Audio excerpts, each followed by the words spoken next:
है क्या? Thank you. Lockdown खत्म ना होता तो कितना अच्छा होता। अब मैं आपके बिना कैसे रहूंगी? मैं भी तो अपनी बीवी को छोड़ के नहीं जाना चाहता, लेकिन क्या करूं, काम में जाना पड़ेगा ना। आई शपथ जल्दी आ जाऊंगा, ठीक है? शेखर। दादा। हाँ दादा। अरे वो तेरे दोस्त ने पैसा लिया था, उसका क्या हुआ? दादा वो लॉकडाउन की वजह से अभी तक लौटा नहीं पाया। मैं जल्दी से जल्दी उससे लेके दे देता हूँ। देख धंधा मंदा चल रहा है, ठीक है? उसको बोल जल्दी से जल्दी पैसा वापस चाहिए, मैं वापस आने तक। ठीक है दादा। और अपनी वहिनी का ख्याल रखना। बाय। चलो बाय। वही मुझे एक थोड़ा जरूरी काम है, मैं शाम तक आ जाऊंगा।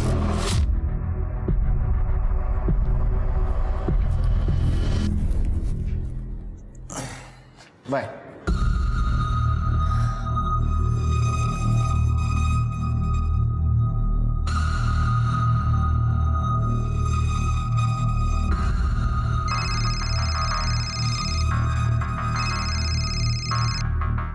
आशीष गया, अब तुम्हें कोई खतरा नहीं है। मैं अभी आता हूँ।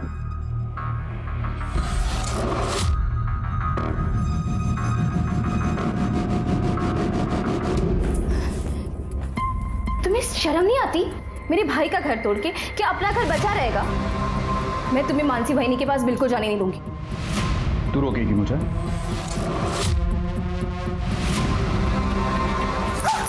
तू रोकेगी मुझे? योगेश, योगेश प्लीज। नहीं नहीं।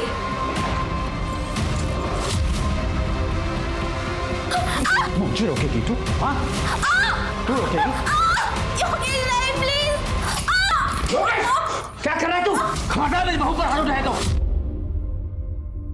तो फिर इसे कहो कि काम से काम रखे, वरना खाएगी। और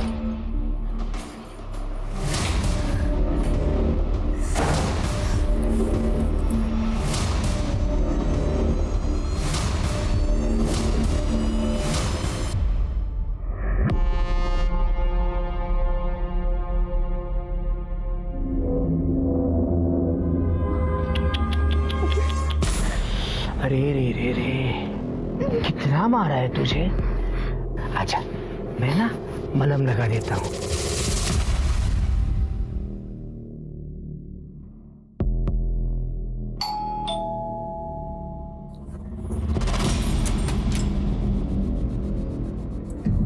अरे चोरी की तरह नहीं, शेरों की तरह।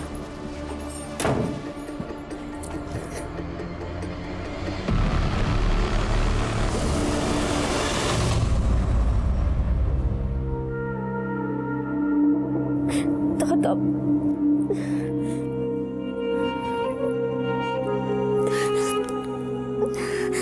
शेखर, शेखर फोन उठाओ।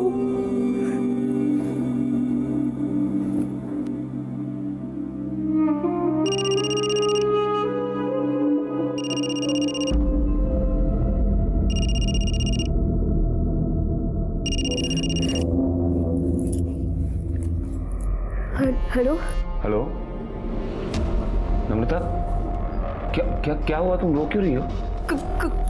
कुछ नहीं हुआ, मैं ठीक हूँ। मुझे कुछ ठीक नहीं लग रहा है, सच सच बताओ क्या हुआ है?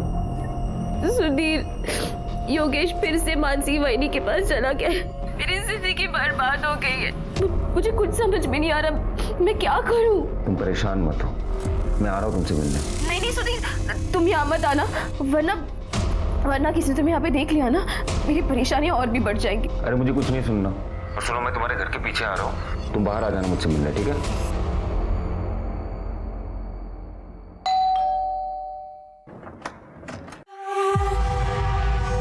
आशीष, कैसी हो? मैं ठीक हूँ। बोल कर गए थे कि जल्दी आ जाऊंगा, लेकिन इतने दिन लगा दिए। अरे क्या करूं मेरी जान, काम धंधे के लिए बाहर तो निकलना पड़ता है ना। फिर ये लॉकडाउन हो गया, अभी भी कैसे आया हूँ सिर्फ मुझे पता है। और इस लॉकडाउन में तुम्हारे बिना मेरी क्या हालत हुई है वो मैं किसे बताऊं? मुझे बताओ ना,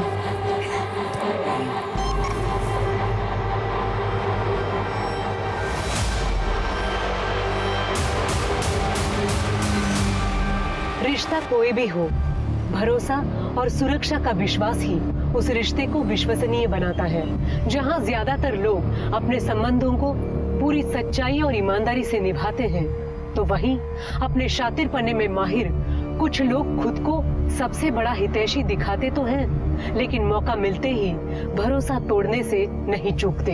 अब इस केस को ही ले लीजिए। पति पत्नी के रिश्ते में बंधे आशीष और मानसी ने एक दूसरे को अंधेरे में रखा। एक दूसरे के प्रति उनका भरोसा अवैध संबंधों की हवस की भेंट चढ़ गया। लेकिन क्या उस हवस की चादर को ओढ़कर वे जिंदगी भर छिपे रह पाएंगे?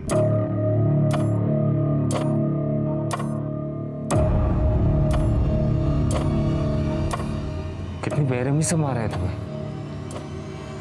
नम्रता, तुम्हारी ये आंसू मुझसे सह नहीं जाते। पर मैंने अब सहना सीख लिया है। इन्हीं आंसू के साथ जीना पड़ेगा मुझे।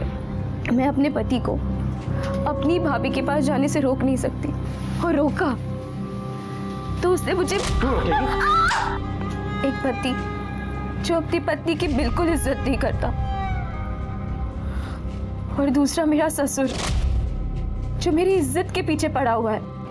एक चोट देता है और दूसरा मरहम लगाने पहुंच जाता है। यहाँ वहां छूता है मुझे। तो तुम चुप क्यों हो?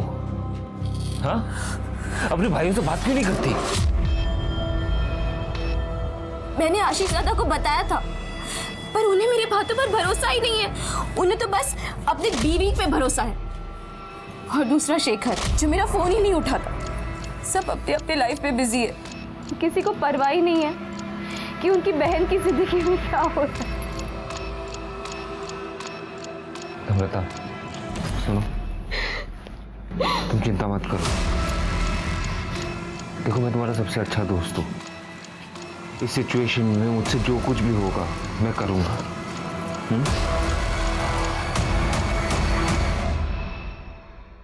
आ नहीं सकते थे, फोन तो कर ही सकते थे ना। अरे हाँ, वो इस मक्कर का भी फोन अभी आना था। कौन है? एक दल्ला है, बिजनेस राइवल। हम लोग जो और बाकी कंपनियों को माल बेचते हैं ना, उसमें से कमीशन खाता है ये। मेरी ईमानदारी की वजह से इसका बिजनेस चौपट हो गया है। हेलो आशीष भाऊ, ऐसी भी क्या नाराजगी? फोन तो उठाओ कम से कम। वैसे भी तुमने मुझे घर पर बैठने को मजबूर कर दिया है। ऊपर से लॉकडाउन ने मेरी कमर तोड़ दी है। देखो भाऊ, अकेले खाओगे तो हजम नहीं कर पाओगे। क्या मतलब? मतलब ये कि एरिया बांट लेते हैं। तुम्हारा बिजनेस तुम करो और मुझे भी अपना कमा के खाने दो। औकात से ज्यादा खाने वाले का पेट ना ऐसे ही फटता है। कहीं ऐसा ना हो कि वक्त फिर से करवट बदले और तुम धप से मुंह के बल आगे बढ़ो। फालतू की धमकी देना बंद कर, समझा ना? तूने खुद अपनी लालच और बेईमानी की वजह से तेरा धंधा डुबाया है। मान ले कि तेरा इस धंधे में टाइम खत्म। किसका टाइम खत्म हुआ और किसका शुरू होगा, ये तो वक्त ही बताएगा।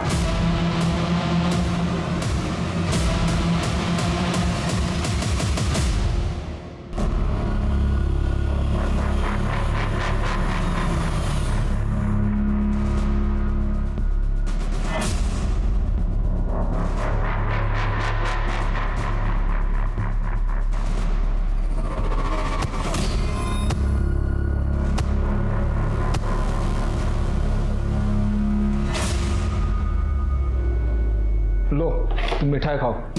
मिठाई? अरे क्या महेश, तूने खरीदे हुए शेयर्स की हालत क्या देखा ना बाजार में? सब गिर रहे हैं और तू मिठाई खिला रहे। केदार भाऊ, मेरी कुंडली से शनि की 7.5 हमेशा के लिए दूर हो गई है। अब मैं अपना पुराना बिजनेस फिर से शुरू करने जा रहा हूँ। तुम मिठाई खाओ, मिठाई खाओ। ठीक है ठीक है। और रही बात शेयर्स की, तो तुम्हारे खरीदे हुए शेयर्स तो बड़ा उछाल मार रहे हैं। केदार भाऊ, तुम्हारी जिंदगी में कोई उछाल नहीं आ रहा। महेश, मेरी जिंदगी में बहुत जल्द उछाल आने वाला है।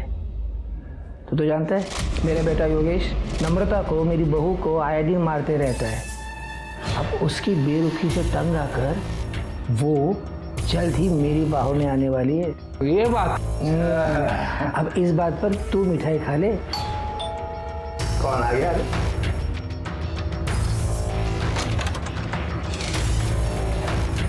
महेश कुलकर्णी। हाँ, मैं संजय, वो शेयर मार्केट में इन्वेस्टमेंट की बात करना चाहता हूँ।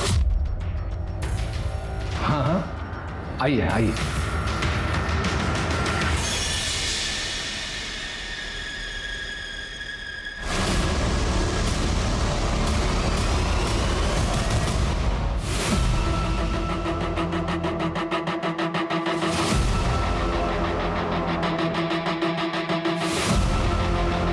रुको रुको इधर रुको।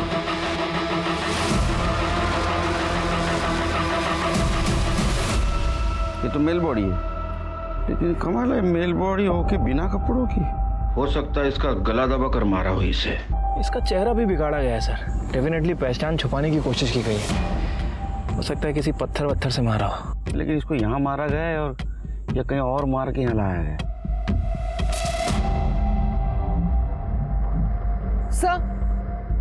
सर ये कच्ची सड़क आगे तक जाती है, शायद कोई गाड़ी आके ये लाश फेंक के यहीं से गई होगी।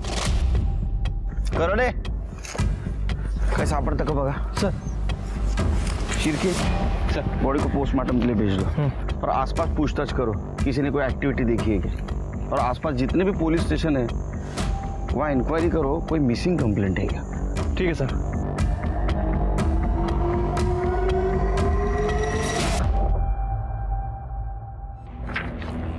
सर, आपका शक सही निकला। गला दबाकर ही मारा गया था और उसके बाद उसका चेहरा बिगाड़कर उसकी पहचान छुपाने की कोशिश की गई है। ये देखिए, पीएम रिपोर्ट में मेंशन है कि उसकी मौत 29 जून को दिन में 11:30 से 12:30 के बीच में हुई है। और सर उसके पहले उसके साथ सेक्सुअल एक्टिविटीज़ भी हुई हैं। तो ये औरत के चक्कर में तो ये मर्डर नहीं हुआ। सर लग तो ऐसा ही रहा है। सर बॉडी की डिटेल से कोई मिसिंग कंप्लेंट मैच नहीं हुई है और जहाँ ये लाश मिली वहाँ रोड के अलावा और कोई आबादी नहीं है, इसलिए कोई डिटेल्स नहीं मिल पाई। ठीक है, इस मर्डर केस की इन्वेस्टिगेशन शुरू कर दो और फोटोग्राफ आसपास के पुलिस स्टेशन में सर्कुलेट कर लो और बॉडी का डीएनए टेस्ट भी करवाओ। ठीक है सर।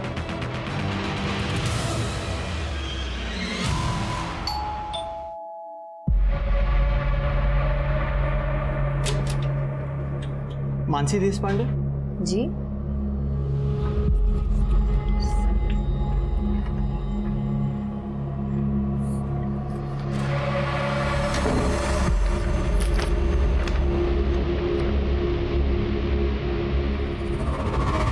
क्या? आशीष का डेथ सर्टिफिकेट? हे भगवान, ये क्या हो गया? आशीष, वही कैसे? क्या है? हे भगवान।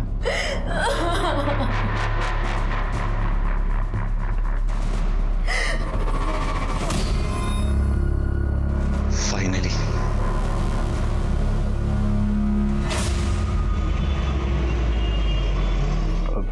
ठीक है मैम, बोल दो।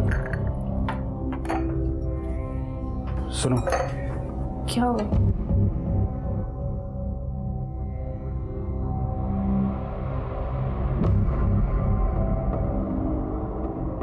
आशीष दादा नहीं रहे अब। कोरोना से उनकी डेथ हो गई है। क्या? ऐसा नहीं हो सकता।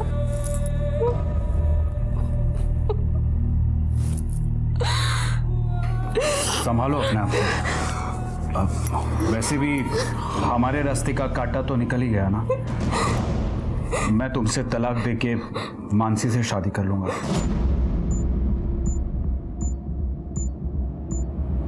तुम्हें जरा सी भी शर्म नहीं आती ना? ऐसा क्यों कर रहे हो तुम मेरे साथ?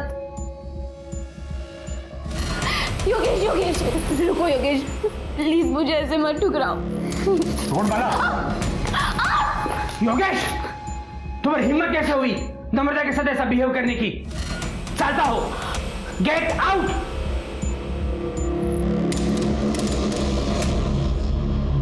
नम्रता, उठ जा। अरे उठ उठ, उठ। देख, तो चिंता क्यों करती है तू? छोड़ो मुझे, मुझे ये सब अच्छा नहीं लगता। नौटंकी नहीं करना मेरे साथ। तू जानती है ना, एक मैं ही हूँ जिसे तुम्हारी जवानी से लगाव है। चिंता मत कर, मैं योगेश को बोल दूंगा, वो तुम्हें तलाक नहीं देगा। करने दो उसे जो करना है वो, और मुझे जो करना है वो मैं करूँगा।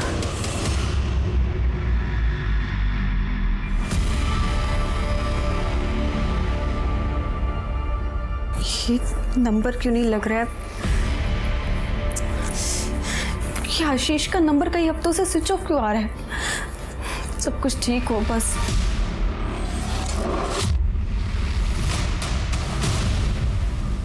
मानसी बहनी, प्लीज मेरा घर मत तोड़ो,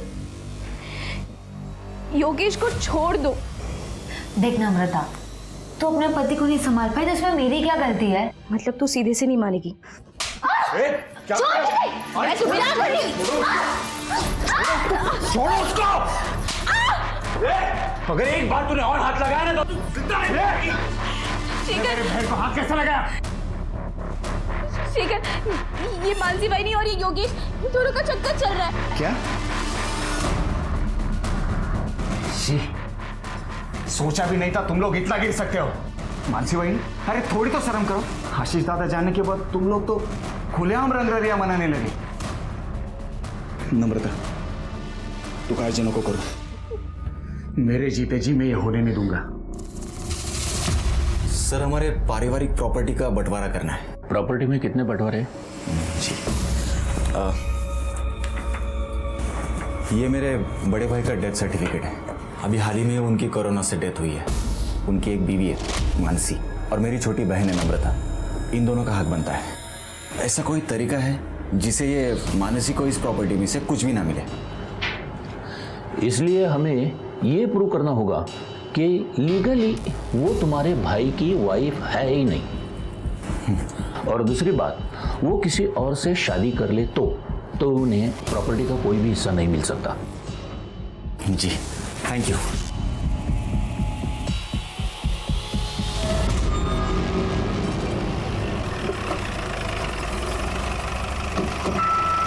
सर, आपने जो डीएनए रिपोर्ट मंगाई थी वो आ गई है। सर एक मिनट। हेलो, एडवोकेट सलागरे बोल रहा हूँ। केड़कर साहब से बात हो सकती है? हाँ एक मिनट सर, मेरे साथ ही हैं। सर आपके लिए। हेलो। हाँ नमस्कार केड़कर साहब, एडवोकेट सलागरे बोलते हैं। हाँ नमस्कार साहब, बोला बोला। अभी शेखर नाम का लड़का आया था मेरे पास प्रॉपर्टी के बंटवारे का केस लेकर। उसके भाई की डेथ हुई है। सर्टिफिकेट में death of cause is corona ऐसे लिखा है। ये सर्टिफिकेट मुझे नकली लग रहा है। अच्छा, एक काम करना सलाह करे साहब, वो सर्टिफिकेट और वो आदमी की डिटेल्स श्रीके के मोबाइल पे सेंड कर दो। सर भेज देता हूँ मैं। Okay, thank you. आया? हाँ सर, आ गया। एक काम करो, ये स्वाति को फॉरवर्ड कर दो, और स्वाति को बोलो पता करे ये फेक है या ओरिजिनल है। सर। सॉरी मानसी भाभी, उस दिन मैं कुछ ज़्यादा ही बोल गया। अगर योगेश को ही नम्रता के साथ नहीं रहना है तो मैं क्यों कुछ ज़बरदस्ती करूं? और आप दोनों को भी शादी करनी है तो मुझे कोई प्रॉब्लम नहीं है। अगर आपको कोई भी हेल्प लगे तो आप मुझे बोल सकते हैं, लेकिन वही नहीं, मैं चाहता हूं कि दादा के बाद उसकी प्रॉपर्टी का हकदार सिर्फ मैं रहूँगा। ठीक है शेखर, वैसे भी तुम्हारी प्रॉपर्टी में मेरी कोई दिलचस्पी नहीं है। मुझे तो सिर्फ योगेश चाहिए। मैं अपनी दुनिया बसाना चाहती हूँ योगेश के साथ।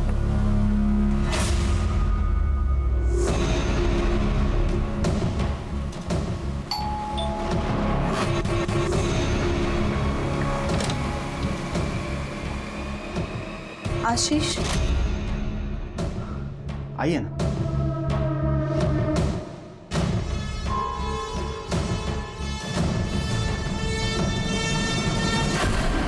लेकिन आप कौन? मैं आशीष की वाइफ कविता। क्या क्या क्या झूठ बोल रही है आप? आशीष दादा की वाइफ तो ये है मानसी। ये आप क्या कह रहे हैं? आशीष की वाइफ मैं हूँ कविता। अगर आपको विश्वास नहीं होता ना, ये मैरिज सर्टिफिकेट देखिए।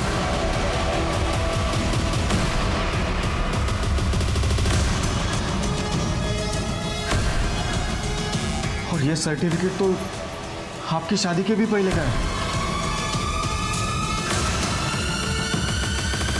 आप आशीष को बुलाइए, आपको सब कुछ पता चल जाएगा। लेकिन आशीष दादा की तो कुछ ही दिनों पहले कोरोना से मौत हो गई है। क्या? आशीष?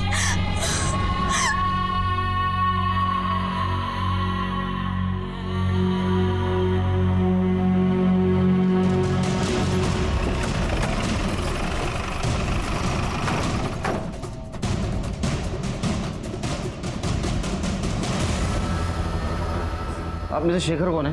सर शेखर मैं हूँ। आपके भाई की कोरोना से मौत हुई, आपको कैसे पता चला? जो सर्टिफिकेट आपने लॉयर को सबमिट किया था, कहाँ से मिला था आपको? सर वो सर्टिफिकेट तो कुरियर से आया था। हाँ सर, कुरियर तो मैंने खुद रिसीव किया था। रखो, ये यही था? हाँ सर, सर्टिफिकेट तो यही था। ये फेक है क्या? मैं जानती थी यहाँ कुछ ना कुछ तो गलत हो रहा है। आप?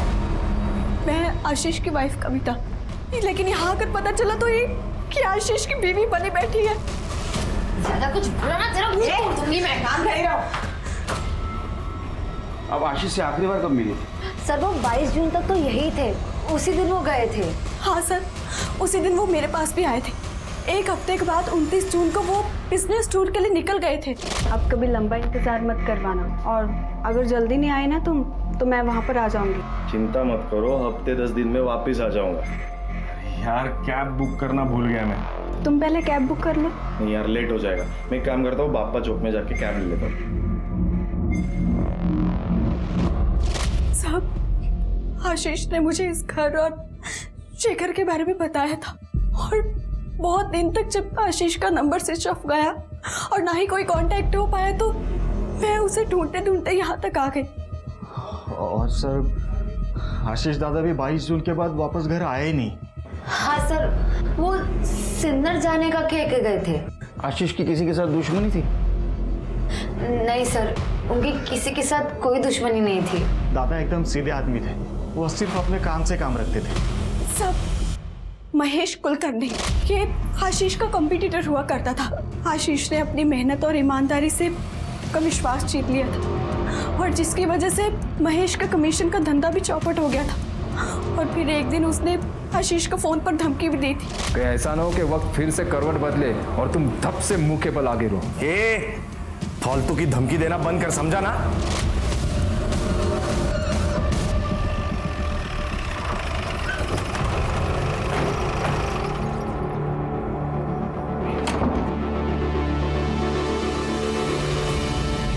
परेशान हो गए हमको देख के? नहीं सर, ऐसी कोई बात नहीं है, बताइए मैं क्या कर सकता हूँ। आशीष की वाइफ कह रही थी कि तुमने उसे कुछ धमकाया बिजनेस के सिलसिले में। सर बिजनेस में ये सब होते रहता है। आशीष ने मेरा धंधा चौपट कर दिया था, तो गुस्सा तो आएगा ही। फिर भी मैंने समझौते के लिए उसे फ़ोन किया था सर।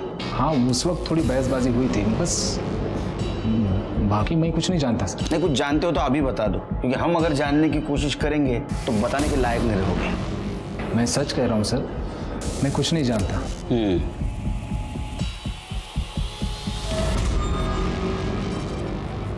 सर मुझे तो शेखर का ही हाथ लग रहा है, क्योंकि प्रॉपर्टी के बंटवारे को लेके वो डायरेक्ट लॉयर के पास चला गया।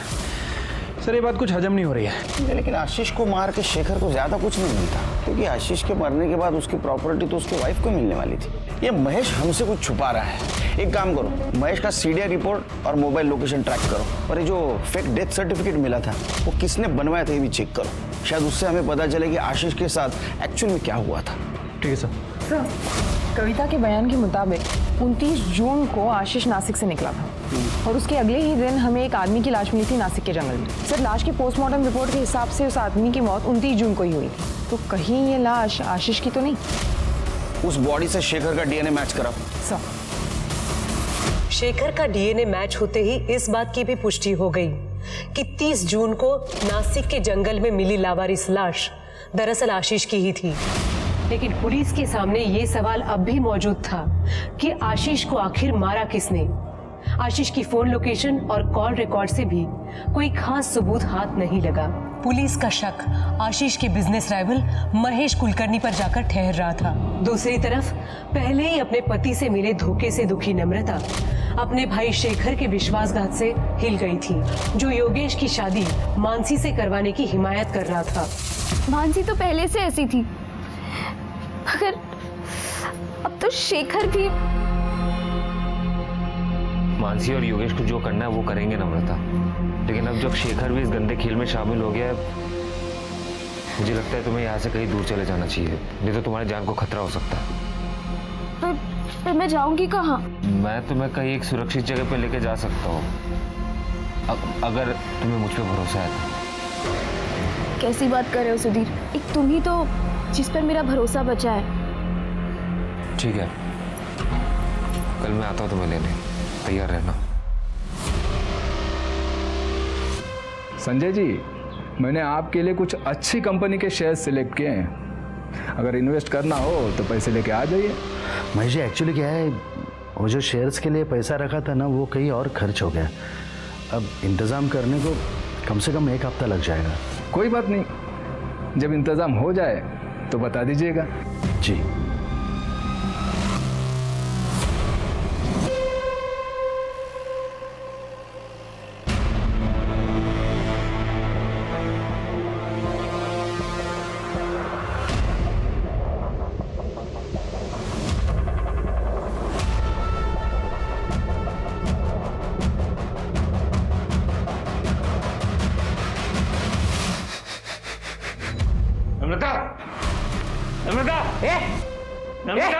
क्या है? कहाँ घुस रहा है तू? कहाँ घुस रहा है तू? नम्रता का है? मुझे क्या पता? कल रात से घर पर नहीं है वो। तुम्हें पता होगा ना, तू तो आशिक है उसका। बता कहाँ छुपा के रखा है उसे? मुझे नहीं पता नम्रता कहाँ पे है। भैया किसी और के साथ भाग के। सच सच बता नम्रता कहाँ है? तुम लोग उसे बहुत परेशान करते हो, मुझे पता है। कहाँ है? हिम्मत कैसे हुई तेरे मेरे बाबा को हाथ लगाने की? हाँ, हिम्मत कैसे हुई? छुपा के रखा है, मैं उसे ढूंढ के निकालूंगा, मैं बोल रहा हूँ। अरे जा जा, नम्रता जहाँ भी होगा ना, मैं पता लगा के रहूंगा। चल निकल, नम्रता चल। पता लगाता है साला। कातिल बहुत चालाक है शेर के, और इसलिए उसने कोरोना का सहारा लिया। लेकिन सबसे बड़ा सवाल यह है कि आशीष को कहाँ मारा गया, क्योंकि कविता के बयान और आशीष के कॉल डिटेल्स के मुताबिक वो घर से 11 बजे निकला था और उसकी मौत 11:30 से 12:30 के बीच में। तो इसका मतलब उसको रास्ते में ही मारा गया। सर, कविता ने हमें बताया था कि आशीष ने घर से कैब बुक नहीं की थी। वो पैदल बापा चौक तक गया, जो वहाँ से 200 मीटर की दूरी पर। सर, हो सकता है इसी बीच आशीष को किडनैप करके मार दिया गया हो, या फिर कातिल उसी कैब में हो। सर, लेकिन अगर कातिल ने आशीष को सिन्नर में मारा तो उसकी लाश को नासिक के जंगलों में क्यों फेंक दी? जाहिर सी बात है स्वाति, कातिल नहीं चाहता था कि वो लाश आसानी से किसी को मिले, इसलिए उसने जंगल में उस बॉडी को डंप किया। अरे कहाँ जा रहे हैं? चल तो बात कर। अरे करणे येऊ दे त्यांना, लोकांच्या तक्रारी ऐकण्यासाठी जाणार आपण इकडे। सर ये नम्रता गायब हो गई है सर। क्या? सर, उसके पति योगेश और आशीष की बीवी मानसी, इन दोनों के बीच में अफेयर चल रहा है सर। सर मुझे पक्का यकीन है इन दोनों ने गायब किया सर। आप उन दोनों को छोड़ना नहीं सर, प्लीज। गायब कौन कर सकता है लेकिन नम्रता को? सर शेखर उसका भाई सर। सर वो भी ये कर सकता है सर। सर ये योगेश और मानसी की शादी को रोकने के बजाय वो उसे सपोर्ट कर रहा है प्रॉपर्टी के चक्कर में सर। और नम्रता ने उसे वार्निंग दिया कि अगर उसने ऐसे किया तो प्रॉपर्टी में अपना हिस्सा वो नहीं छोड़ेगी। इन सबसे पूछताछ करनी होगी। अरे सर, हमें नहीं पता वो कहाँ चली गई है। हाँ सर, एकदम कैरेक्टरलेस औरत थी, कितनों के साथ उसके चक्कर थे सर, और उसमें से ये एक सुधीर भी है, पूछिए उसको। और सर एक बार तो उस कमीने के लिए इसने मुझे मारा भी था, पूछो। को जानवर को तार मारा तूने? हाँ? अब मार क्या होती है ना, मैं तुझे बताता हूँ। तुझे क्यों इतनी तकलीफ हो रही है? हाँ? तेरा अफेयर चल रहा है क्या उस कमीने के साथ? तेरे जैसा नहीं समझा, वरना ही वो मानसी की तरह है कि पति होने के बावजूद यहाँ मुंह मारे। तो तुम लोग कर रहे हो। अगर नम्रता को कुछ भी हुआ ना, तो मैं तुम लोगों को छोड़ूंगा नहीं। एक तरफा ही सही, लेकिन मैं उससे बहुत प्यार करता हूँ। मुझे छोड़ूंगा नहीं। अरे सर ये झूठ बोल रहे हैं, उसका कोई चक्कर किसी के साथ नहीं चल रहा था। हाँ मैं मानता हूँ कि मेरा एक तरफा प्यार था उसके लिए, हम दोनों बहुत अच्छे दोस्त थे सर, इसलिए उसने मुझे सब कुछ बताया कि कैसे वो उसे मारता था, और इसका ये बाप उसे मलहम लगाने चक्कर में उसको मोलेस्ट करता था सर। उसे लगा कि वो इस घर में सुरक्षित नहीं है, उसको मेरी मदद की जरूरत थी। उससे पहले कि मैं उसे कोई सेफ जगह पे लेके जाऊं, इन लोगों ने उसे गायब कर दिया सर। अरे झूठ बोल रहा है सर, खोटा बोलते हैं। ये खुद उसको भगाने के चक्कर में था और अब हम पर आरोप कर रहा है अभी। हाँ सर, मैं झूठ नहीं बोल रहा हूँ सर, मेरी बात मानिए सर। आप मुझ पर कैसे इल्जाम लगा सकते हैं सर? आशीष को ढूंढने के लिए आई हूं मैं यहाँ। और तू, तेरा भाई मरा नहीं और तू वकील के पास चला गया, अजीब नहीं लगता तुझे? सबसे ज्यादा शक ना तुम दोनों के ऊपर है। एक सीधा सीधा उगल दे वरना डंडा मार के उगलवाऊंगा। सर मैंने कुछ नहीं किया, मुझे सच में कुछ पता नहीं है। सर हमें जितना पता था आपको बता तो दिया। वो सर्टिफिकेट भी कोरियर से आया था।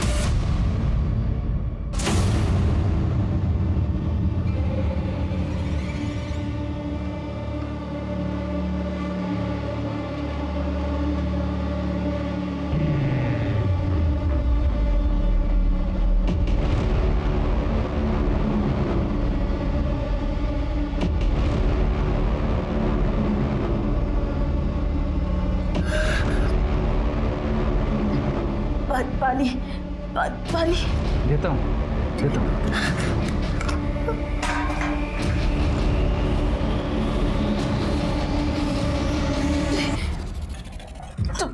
तुम मेरे साथ ये सब क्यों कर रहे? प्लीज प्लीज जाने दो मुझे। जाएगी ना? प्लीज जाएगी, बाहर जाएगी तू। पहले तेरी जान जाएगी। तेरे भाई ने मुझे डुबाने के लिए जितने पत्थर मेरे गले में बांधे थे ना, उन सबका गिन गिन के बदला लेना है मुझे। नहीं नहीं प्लीज नहीं। चुप।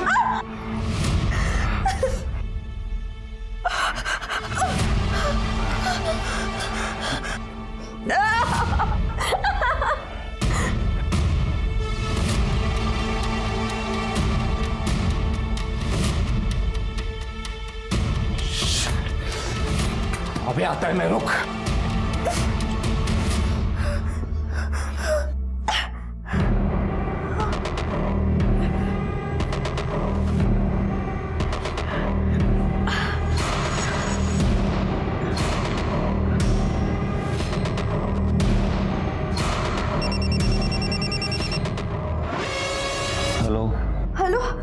हेलो सुधीर। नम्रता, तुम कहाँ पे हो? तुम ठीक तो हो ना? नहीं सुधीर, मुझे इन लोगों ने ना महेश कुलकर्णी के घर पे बांध कर रखा है। ये घोल चौक है ना? हाँ हाँ बस वही। सुनो, तुम फिक्र मत करो, ठीक है? मैं तुरंत आता हूँ वहाँ पे, तुम फिक्र मत करो। हाँ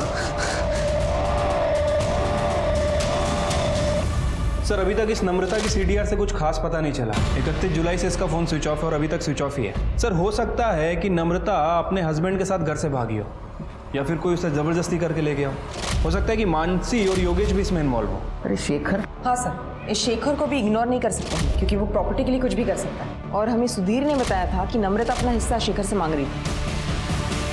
सर वो नम्रता का पता चल गया सर।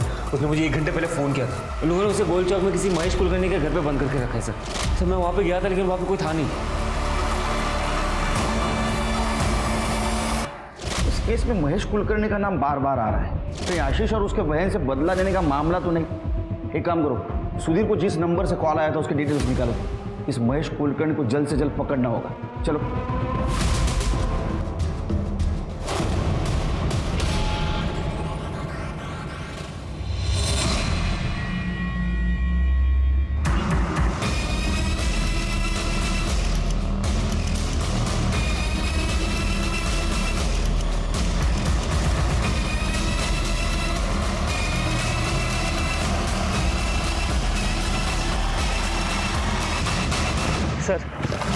सर यहाँ पे सर ये यहाँ।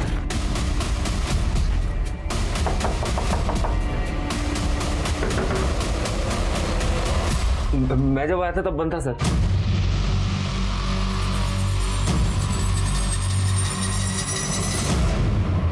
नंबर तो चेक करो। सर ये तो मर चुकी है।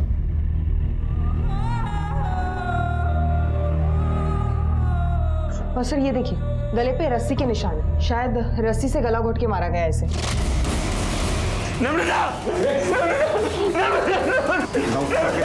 नौटंकी बंद कर। तूने मारा नम्रता को? तो एक तरफा प्यार करता था ना उससे। तूने बोला था दरवाजा बंद है, दरवाजा खुला था। सर मैं जब आया था सर तब अंदर से दरवाजा बंद था सर, यकीन कीजिए सर, मैं झूठ नहीं बोल रहा हूँ सर। सिर्फ नम्रता सर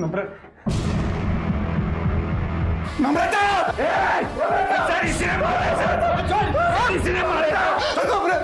तुझे कैसे पता रे नम्रता यहाँ है? सर शेखर ने मुझे फोन करके बोला था नम्रता यहाँ पे। सर योगेश को मैंने ही बताया था। सुधीर का पहले फोन मुझे आया था, लेकिन मैं घर से थोड़ा दूर था और योगेश मेरे ही घर पे था, इसीलिए मैंने आगे भेज दिया। हटा दिया ना तूने तेरी बीवी को रास्ते से? हाँ, मानसी के साथ आईयाशी कर रही थी ना तेरे को? सच बोल। सर सच बताऊं तो आप लोगों के आने से पहले मैं यहाँ आ चुका था, लेकिन जब मैं यहाँ आया तो मैंने देखा कि ऑलरेडी नम्रता मर चुकी है, इसलिए मैं डर गया और डर के बाहर जाके छुप गया। सर ये शायद महेश का फोन है जिससे नम्रता ने सुधीर को कॉल किया। सर महेश मिल गया। क्या रे? खुश हो गया ना तू भाई बहन को मार के? तेरा बदला पूरा हो गया? सर आशीष और नम्रता को मैंने नहीं मारा है। हाँ मैं नम्रता को यहाँ ले आया था, पर केदार के कहने पर। देख मेरी बहू नम्रता घर से भागने की तैयारी में है। वैसे मेरे बेटे योगेश ने तो उसे जिंदगी से निकाल ही दिया है। अब उसको किसी सुरक्षित जगह की तलाश है। इस स्थिति में उसके भाई का दुश्मन मतलब तू तेरे उस वाले घर से सुरक्षित और कौन सी जगह हो सकती है? उसके बाद में केदार के घर पहुंचा। केदार ने नम्रता को पहले ही बेहोश करके रखा था। फिर मैंने नम्रता को गाड़ी में डाला और यहाँ ले आया। सर उसके बाद मैंने और केदार ने बारी बारी नम्रता के साथ शारीरिक संबंध बनाए। इन सबको कस्टडी में ले लो। चलो स्वाति, बॉडी को पोस्टमार्टम के लिए भेज दो और सीसीटीवी रहेगा तो उसका फुटेज कलेक्ट करो। सर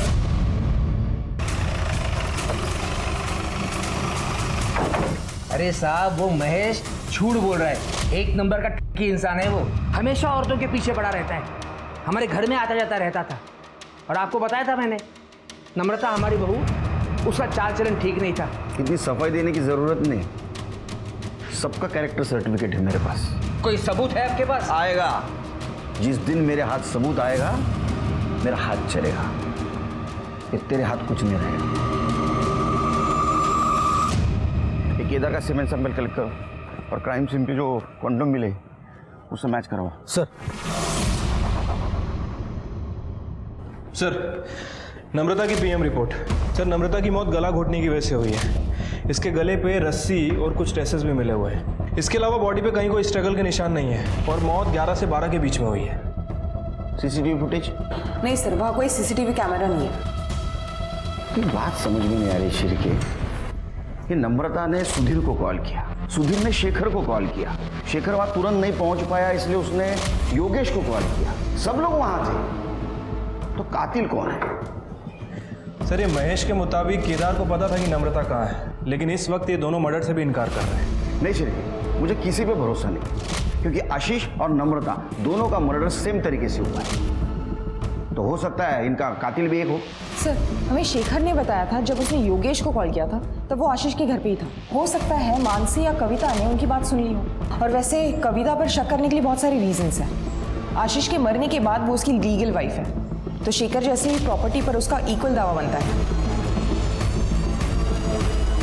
सर मैंने नम्रता को नहीं मारा है। और सर मैं भी इस बारे में कुछ नहीं जानती हूँ। उस दिन नेटवर्क इशू होने की वजह से योगेश बाहर गया था सुधीर से बात करने के लिए, और जब योगेश अंदर आया तो उसने मानसी को बताया और मानसी ने मुझे बताया कि किसी ने नम्रता का किडनैप कर लिया है। हाँ सर ये सही कह रही है।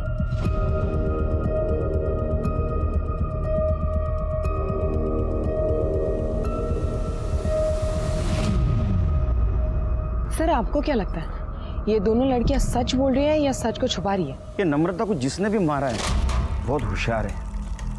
उसे ढूंढने के लिए मैं बहुत मेहनत करनी पड़ेगी। शिरके, ये आशीष का डुप्लीकेट डेथ सर्टिफिकेट जिसने भी बनवाया है उसका कुछ पता चला? फिलहाल तो नहीं सर। ठीक है। शिरके, तुमने एक चीज पॉइंट आउट की खिड़की के बाहर 2 रस्सी के टुकड़े लटक रहे थे और बीच का हिस्सा गायब था। ये नम्रता को भी रस्सी से घोट के मारा गया है ना? हाँ सर। क्या ऐसा तो नहीं कि ये रस्सी उसके लिए यूज की गई हो? पॉसिबिलिटी तो है सर। एक काम करो, फॉरेंसिक टीम को बुला, हम लोग कातिल के बहुत नजदीक पहुंच गए, जल्दी। ठीक है सर। Sir 1 minute. हेलो, ठीक है सर। क्राइम सीन पे जो कॉन्डम्स मिले थे और उसके अंदर जो सीमेन था वो केदार के सीमेन से मैच कर रहा है। बोला था ना तेरे को, जिस दिन हाथ सबूत लगेगा मेरा हाथ उठेगा। सच बोल। मुझे मत मारिए, मैं सब बताता हूँ। मैं मानता हूँ कि मेरी बुरी नज़र थी मेरी बहू पर। महेश जो कुछ भी बोला बिल्कुल सच बोला। ये नम्रता को किडनैप करने का प्लान मेरा ही था, लेकिन मैं सच बोल रहा हूँ, मैंने उसे नहीं मारा सर। तूने अभी आधा सच बोला है। तूने एक औरत को मॉलेस्ट किया है, एक औरत तुझे मारेगी। स्वाति इसको इतना मारो ये सच बोले। सर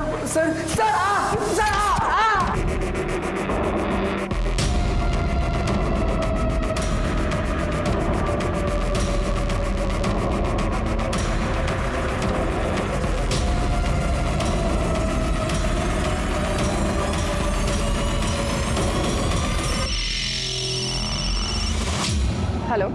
कविता किसी को तो मिलने आई है, पर मैं देख नहीं पाया वो किससे मिलने आई है। ठीक है, वो बाहर आने तक वहीं रुको, और अगर पता ना चले वो कौन है तो किसी बहाने से अंदर चले जाना। Okay madam.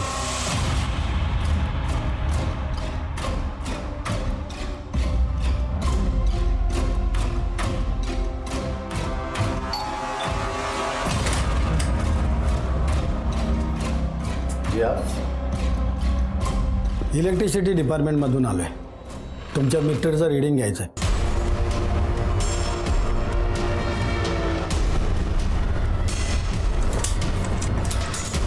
सर तुमचं मीटर फॉल्टी आहे, 1 आठवड्यामध्ये तुम्हाला नवीन मीटर दिलं जाईल, पण मालकाचा आम्हाला एक फोटो लागेल। लेकिन मेरे पास में फ़ोटो नहीं है। सर ती आमच्याकडे सुविधा आहे, तुम्ही जरा मास्क खाली करा। सर ये वो आदमी है जिससे कविता मिलने गई थी। इसकी कुंडली निकालो। सब। अब मेरे रास्ते में सिर्फ एक ही रोड़ा बचा है, और वो भी अपनी जगह पे पहुंच गया तो फिर सब कुछ अपना, ना कोई रोक टोक, सिर्फ मौज ही मौज। ठीक है सर, कविता जिस आदमी से मिलने गई थी उसकी डिटेल्स निकालिए। वो कविता का ही मामा है, संजय, इसी शहर में रहता है। सर आशीष का जिसने फेक डेथ सर्टिफिकेट बनाया था उसका पता चल गया, ये उसका फोटो है। गर्डे ने जो फोटो भेजी तो दिखा।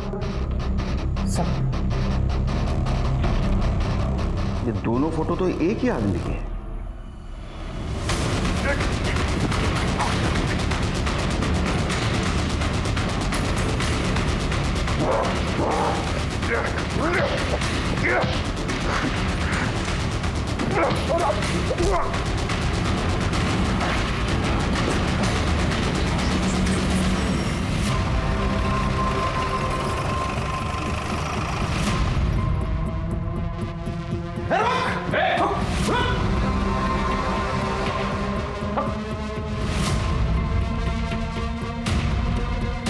सब, इसने नम्रता को मारा है। हमने जब इसे पकड़ने की कोशिश की थी ये हमलावर हो गया।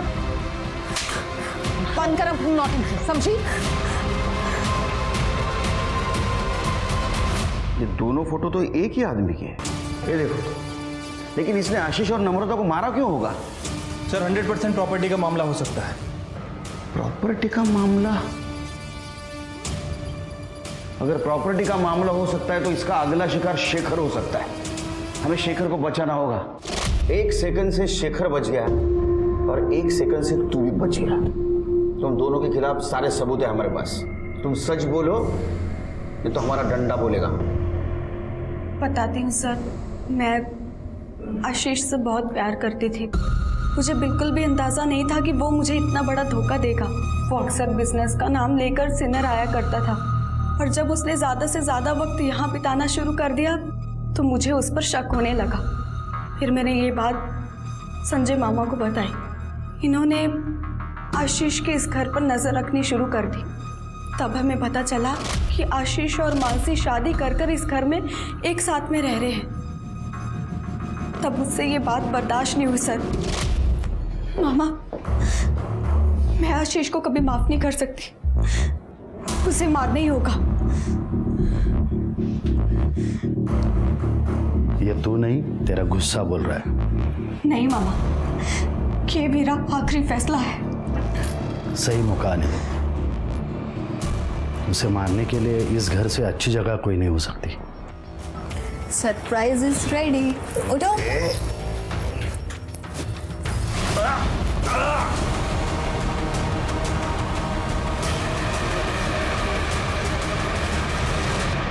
आशीष की लाश नासिक के जंगल में मैंने फेंक दी, क्योंकि अगर पुलिस इन्वेस्टिगेशन शुरू हो गया तो कविता पे कोई शक न करे।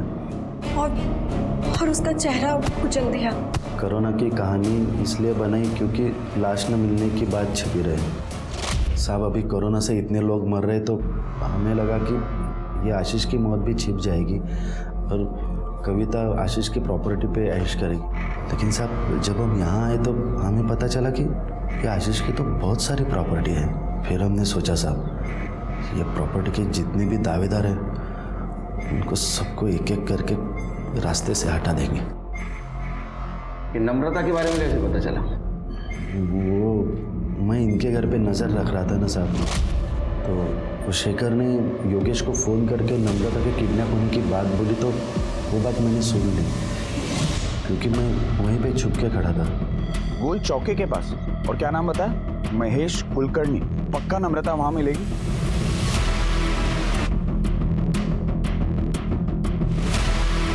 मैं वो एड्रेस पे पहुंचा और नम्रता को गला घोट के मार दिया साहब। मैंने सुधीर को आते हुए देखा। उस सुधीर ने बहुत कोशिश की दरवाज़ा खोलने की, लेकिन मैंने उसे खोलने नहीं दिया। और फिर सुधीर वहाँ से चला गया, फिर मैं भी वहाँ से चला गया सर। नम्रता के बाद सिर्फ अभी शेखर बचा था, उसे मारने ही वाले थे साहब, पकड़े गए। तुम्हें पता है लालच और बेवकूफ़ी में तुमने कितनी लोगों की जिंदगियां बर्बाद कर दी? आप दोनों को तो मौत से भी बदतर शिक्षा होनी चाहिए। रिश्ता कोई भी हो, उसमें प्यार और अपनेपन की नमी बनाए रखकर ही लंबे समय तक साथ चला जा सकता है। और इतना जरूर ध्यान दें कि भरोसा कतई टूट ना पाए, वरना परिणाम के तौर पर कोई न कोई दुर्घटना जरूर होकर रहेगी। अब मैं सोनाली कुलकर्णी आपसे विदा लेती हूँ।